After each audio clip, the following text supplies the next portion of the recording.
Hello, स्वागत है आप सबका एक बार फिर से क्रैक स्टडी पर। तो आज हम शुरू कर रहे हैं 12th क्लास का मैथ। और देखिए, मैथ का पहला चैप्टर जो है वो हम बाद में कवर कर लेंगे, सेट है। तो स्टार्टिंग करते हैं चैप्टर नंबर 2 से। चैप्टर नंबर 2 का नाम है बच्चों इनवर्स ट्रिग्नोमेट्रिक फंक्शन, अर्थात प्रतिलोम त्रिकोणमितीय फलन। अब देखो, नाम से पता चल रहा है त्रिकोणमितीय फलन, यानी कि हम जाहिर से कह सकते हैं कि साइन कोस टेन और बाकी जो फंक्शंस जिनके बारे में हम 10th में पढ़ा था, जिनके बारे में हमने 11th में पढ़ा था, उन सबके बारे में ही कुछ ना कुछ चैप्टर इसमें होगा।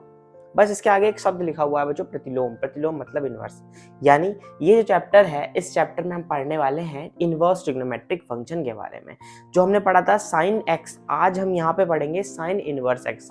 ठीक है, हमने लास्ट में पढ़ लिया था 10th 11th में कोस एक्स, यहाँ पे पढ़ेंगे कोस इनवर्स एक्स। तो हम यहाँ पे चीजें इनवर्स में पढ़ने वाले हैं। तो लेक्चर शुरू करने से पहले मैं आपको एक इन्फॉर्मेशन देना चाहूंगा। अगर आपने ट्रिग्नोमेट्री के शॉर्ट्स चाहिए तो मैंने दूसरे चैनल पर आपको ट्रिग्नोमेट्री के बहुत सारे शॉर्ट्स कवर अप करा दिए हैं। इस चैनल पर भी शॉर्ट्स अवेलेबल हैं और ट्रिग्नोमेट्री की फुल वीडियो लेंथ वाली 10th क्लास की, वो भी डिस्क्रिप्शन में आपको लिंक मिल जाएगा। तो जाकर के जरूर देख लीजिए। अगर आपको शॉर्ट्स में इंटरेस्ट है और आप ट्रिग्नोमेट्रिक क्वेश्चंस के इंपॉर्टेंट क्वेश्चन के शॉर्ट चाहते हैं तो आपको डिस्क्रिप्शन में लिंक मिल जाएगा। क्रैक शॉर्ट्स करके चैनल है, वहीं पे मैंने ट्रिग्नोमेट्री के सारे शॉर्ट्स अवेलेबल करा रखे हैं। तो चलिए शुरू करते हैं आज का लेक्चर बिना किसी देरी के। देखिए, इनवर्स ट्रिग्नोमेट्रिक फंक्शन कह लीजिए। चैप्टर की शुरुआत करने से पहले मैं आपको एक बात बताना चाहूंगा। चैप्टर में बेसिकली आपके लिए 3 एक्सरसाइज हैं, 2.1, 2.2 और विविध। अब 2.1 जो है उसमें हम एक चीज पढ़ने वाले हैं, जो है आपका मुख्य मान, मुख्य शाखा। अब देखिए, आप ऐसे समझ लीजिए कि आपने ना 11th में ये पढ़ लिया था कि एक तो होता है मुख्य मान और दूसरा होता है व्यापक मान। व्यापक मान के बारे में हम 11th की ट्रिग्नोमेट्री में कवर कर चुके हैं। तो यहाँ पे बात चल रही है मुख्य मान की, वो भी इनवर्स वाले फंक्शन की। तो बस आपको एक टेबल याद कर लेनी है, जो भी आपको चुटकियों में याद हो जाएगी। कि देखो, साइन का देखो इनवर्स, साइन इनवर्स का मुख्य मान जो होता है वो -π/2 से +π/2 होता है। एक रेंज है, एक इसकी सीमा दे रखी है कि जी -90 से +90 के बीच में होगा और दोनों वैल्यूज इंक्लूड होगी। अब ये याद कैसे होगी भाई? हमें पता है कि साइन का जो टेबल है, या कह लीजिए साइन का जो फंक्शन होता है बच्चों, वो -1 से +1 तक जाता है। ठीक है, ऐसा वेव फॉर्म में इसका आपको ग्राफ दिखाई देता है। देखिए, ग्राफ आ रहा होगा आपकी स्क्रीन पर। साइन का जो ग्राफ है ना बच्चों, वो वेव के फॉर्म में जाता है। -1 से कहां तक जाता है? +1 तक। ठीक है, तो -1 से +1। अब जो 1 वैल्यू है साइन में, वो π/2 की होती है, अर्थात 90 की। तो -1 हो गई -90 की, इसीलिए जो इसका मान है उसका रेंज जाता है -90 से +90, -π/2 से +π/2।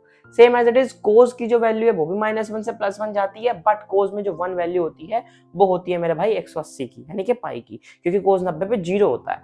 ठीक है, तो इसीलिए जो इसका मान जाता है वो 0 से पाई जाता है। अर्थात हम एक बात क्लियरली बोल सकते हैं कि जैसे हम कहते थे कोस का अगर एंगल माइनस है तो प्लस हो जाता है, बट इनवर्स अगर फंक्शन है, यानी कि कोस इनवर्स एक्स है, तो उसमें जो मेन वैल्यू है, मुख्य मान है, वो हमेशा प्लस ही होगा, यानी कि 0 से पाई के बीच ही रहने वाला है।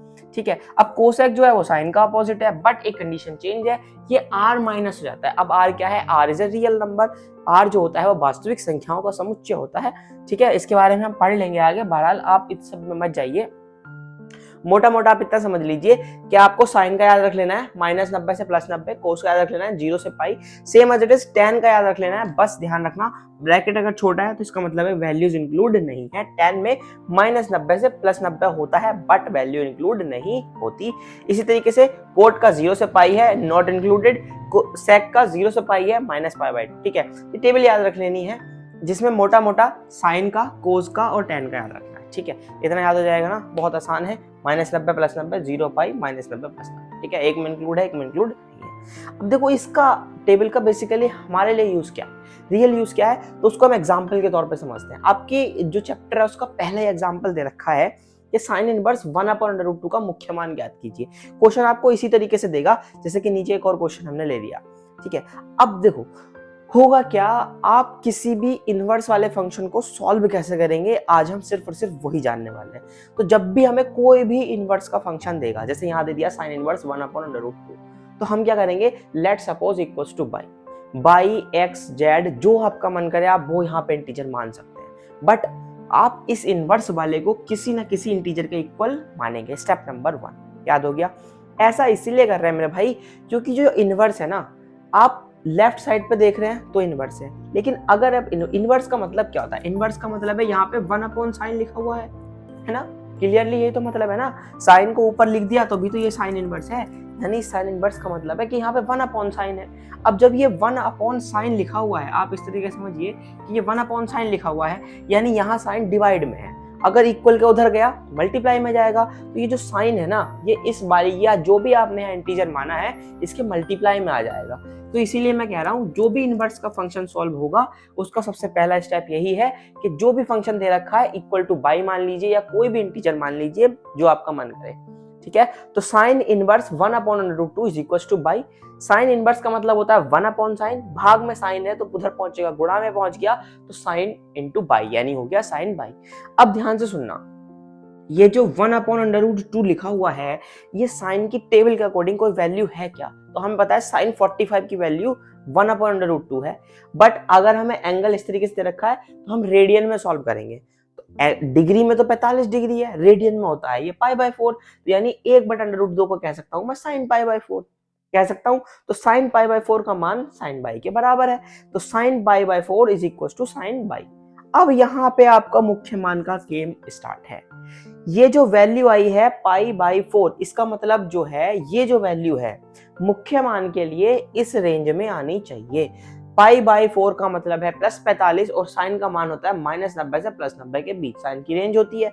तो माइनस 90 से प्लस 90 के बीच अगर हम संख्या रेखा ड्रॉ करें तो उसी पर कहीं 45 आ रहा होगा, है ना। अगर मैं आपको संख्या रेखा ड्रॉ करूं, यहाँ भाई माइनस 90, यहाँ प्लस 90, बीच में 0 आया होगा, यहाँ कहीं 45 आया होगा, यानी कि 45 इन दोनों के बीच में है। अब बीच में है तो यहाँ सेटिस्फाई है, और अगर सेटिस्फाई है यही आपका मान है। क्यों है ये मान? क्योंकि मेरे भाई साइन से तो साइन कट गया होगा ना, है। इमेजिन कर लो, ये वाला साइन से वाला साइन कट गया होगा, क्या बचा? बाई बराबर पाई बाई 4, और वाई का मान क्या था? यही तो था भाई, साइन इनवर्स इतना, उसका मेन वैल्यू कितना है? पाई बाई 4 है। समझ में आया? अगर आपको समझ में आया तो ये क्वेश्चन हम खुद से ट्राई करेंगे। सबसे पहला स्टेप, लेट मान लेंगे कि साइन इनवर्स माइनस 1/2 बराबर वाई है। अब इनवर्स का मतलब क्या है? यहाँ पे आप उसको और अच्छे से लिखना चाहो तो ऐसे लिख सकते हो 1/sin, ठीक है। 1/sin ही तो है ना इनवर्स का मतलब। तो यहाँ अगर मैं लिखा है साइन इनवर्स यानी उधर पहुंचेगा तो it will be sine by, तो ये हो गया साइन बाई। यहाँ बचा माइनस का 1/2, बचा माइनस 1/2। अब मुझे पता है 1 माइनस है तो मुझे कोई मतलब नहीं है, मैं माइनस 1 के लिए भूल रहा हूँ।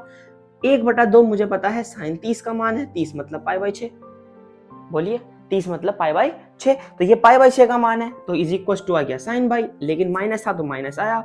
अब हमने एक 11th में प्रॉपर्टी पढ़ी थी कि अगर साइन का एंगल माइनस है तो माइनस बाहर आ जाता है, तो सेम एज इट इज अगर साइन के बाहर माइनस है तो ये एंगल में भी तो चला जा सकता है ना। तो ये हो गया minus sine minus pi by 6 बराबर साइन बाई। अब क्या करना है? पाई बाई 6 का मतलब है भैया माइनस के 30, साइन का मुख्य मान माइनस 90 से प्लस 90 के बीच होता है। आपको देखना है माइनस 30 इसके बीच में आएगा, तो आप कहेंगे बिल्कुल आएगा, क्योंकि माइनस 90 से कमी तो हो रही है ना वैल्यू इधर को, यहाँ 0 जाएगी तो 30 बीच में पड़ेगा, और अगर बीच में पड़ेगा तो इसका मतलब यह है कि बाई जो है वो सेटिस्फाई कर रहा है माइनस पाई बाई 2 से प्लस पाई बाई 2 यानी साइन की वैल्यू को। तो अतः मैं बोल सकता हूँ कि साइन इनवर्स माइनस 1/2 का मुख्य मान माइनस के पाई बाई 6 होगा या है, ठीक है। तो इस तरीके से क्वेश्चन आपको सॉल्व करने हैं। तो देखिए हमने ना 2 क्वेश्चन कर लिए हैं, एक तो हमने एग्जांपल देख लिया और दूसरा हमने साइन वाला देख लिया। अब ऐसे ही कुछ क्वेश्चंस मैंने और लिए हैं जो आपके 2.1 एक्सरसाइज के हैं। तो क्वेश्चन नंबर 2 कह रहा है कोस इनवर्स √3/2 का मुख्य मान ज्ञात कीजिए। तो वैसे ही करेंगे हम। सबसे पहले क्या करने वाले हैं, इसको इक्वल टू बाई मानेंगे, तो upon 2 is equal to by मान लिया जी, सबसे पहला स्टेप। दूसरा स्टेप, ये कोस इधर इनवर्स है, उधर पहुंचेगा तो कोस बाई, तो ये हो चुका होगा कोस बाई बराबर, यहाँ बचेगा अब √3/2। उसके बाद तीसरा स्टेप हमारे पास क्या आना है कि हमें ये देखना है कि ये √3/2 ये जो फंक्शन लिखा हुआ है कोस एक्स या कोस बाई, इसके टेबल में पड़ता है या नहीं। तो हमें पता है भैया √3/2 कोस 30 का मान है, यानी कोस पाई बाई 6 का मान है ना जी। तो बराबर में आ गया यहाँ पे कोस बाई। अब उसके बाद हम चेक करेंगे कि यार कोस का इनवर्स जो है वो कहां से कहां तक लाई करता है। तो कोस के इनवर्स का मुख्य मान कहां से कहां तक जा रहा है भाई? 0 से पाई जा रहा है, यानी कि प्लस प्लस जा रहा है। ये तो भैया प्लस के 30 है, यानी कि 0 से पाई, 0 से 180 के बीच तो आएगा। तो हम कह सकते हैं आते हैं इसका मुख्य मान कितना निकल गया, आते हैं मुख्य मान बराबर क्या आ जाएगा? पाई बाई 6 आ जाएगा, ठीक है।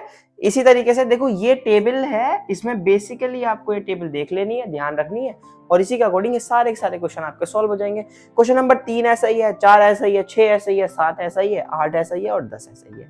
अब जो ये बच गए इसके क्वेश्चन, जैसे यहाँ पे 5 बच गया, यहाँ पे 9 बच गया, तो इनको हम नेक्स्ट लेक्चर में कवर कर लेंगे, ठीक है। तो ये एक और देख लेते हैं, तो बराबर बाई मान लेते हैं, तो ये हो चुका होगा कोसेक इनवर्स 2 बराबर बाई, यहाँ से आ जाएगा आपका 2 बराबर कोसेक बाई, ठीक है। और दो जो मान होता है बच्चों वो 30 का होता है, अर्थात π/6 का, तो π/6 बराबर कोसेक बाई, यो बाई बराबर आपका आ जाएगा π/6। क्यों आएगा π/6? क्योंकि कोसेक की वैल्यू में भी कहां से जाती है, π/2 से -π/2, -90 से +90 तक जाती है, और -0 एक रिक्त समुच्चय है, ठीक है। तो ये आपका मुख्य मान आ जाएगा। चलिए, अच्छा ये जो π/2 या टेबल जो है, अगर आपको टेबल में दिक्कत है तो डिस्क्रिप्शन में टेबल वाली वीडियो का लिंक दे दूंगा, आप वो देख सकते हैं। अब ये जो बचे हुए क्वेश्चन है ये आप घर से ट्राई कीजिएगा। तो मिलते हैं नेक्स्ट लेक्चर में। नेक्स्ट लेक्चर में हम कवर करेंगे कुछ ऐसे क्वेश्चंस जिसमें जो मुख्य मान है हमें इसके साथ छेड़छाड़ करनी पड़ेगी। तब तक के लिए देखते रहिए क्रैक स्टडी। मिलते हैं नेक्स्ट वीडियो में।